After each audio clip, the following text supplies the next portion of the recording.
មើលចឹងខ្ញុំចាប់ផ្ដើមពិសោធន៍ឲ្យពុកម៉ែបងគ្នាមើលណាដូចខ្ញុំបានបញ្ជាក់ចឹងនេះគឺជាប្រភេទ foam លាងបង្អុកនេះដែលសំឡងមកពីធម្មជាតិដែលជួយកម្ចាត់មេរោគល្អ 99.9% ចាដែលទុំតាមពីលើស្បែកមុខហើយបងប្អូនគ្នាពេលខ្លះទៅលាងមុខអត់ស្អាតរហូតទទួលល្មមឡើងមុនឡើងល្មមអីគឺដោយសារតែបងប្អូនលាងមុខអត់ស្អាតប៉ុន្តែ foam នេះគឺបងប្អូនអត់គ្នាលាងទៅមិនថាប្រុសស្រីគ្មានចាស់គឺលាងឲ្យធ្វើស្បែកមុខយើងជំរះមេរោគធូលីដីជាតិពុលសារធាតុកខ្វក់ជំរុញកោសិកាចាស់ៗនៅបរិវេណលើស្បែកមុខរបស់យើងហើយជាពិសេសគឺជួយធ្វើឲ្យស្បែកមុខយើងសមកភ្លឺលងទាំងណែនិងកម្ចាត់មុខសាច់មុខកាមនៅលើស្បែកមុខបានយ៉ាងល្អចាអញ្ចឹងគឺខ្ញុំចាប់ផ្ដើមចាដាក់ foam លាងមុខនៅក្នុងទឹកនេះណាចាចាំមើលតិចទៀតខ្ញុំបិទសុំបិទសិន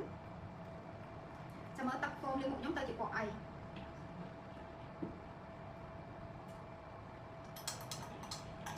ចាមិញគ្រាន់តែខ្ញុំចាខ្ញុំអត់បានគោសពទេណាឥឡូវបដូរពណ៌ឯណាមិញពណ៌ក្រហមឥឡូវនេះទៅជាពណ៌លឿងឯណាថាតើបន្តិចទៀតចាពណ៌កែវនេះទៅជាពណ៌អីចា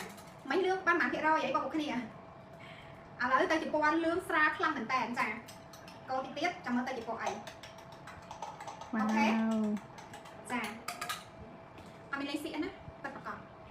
ចាមានន័យថា foam នេះគឺជួយកម្ចាត់មេរោគធូលីដីដែលទុំតោងចាសារធាតុកខ្វក់សាច់ពណ៌គេហៅថាប្រភេទមេរោគដែលយើងមើលមិនឃើញទុំទាមនៅលើស្បែកមុខដែលយើងជីកចុះជីកឡើងចាប៉ះជាមួយនឹងធូលីដីសារធាតុខ្យល់ចាខ្យល់អាក្រក់ខ្យល់ដែល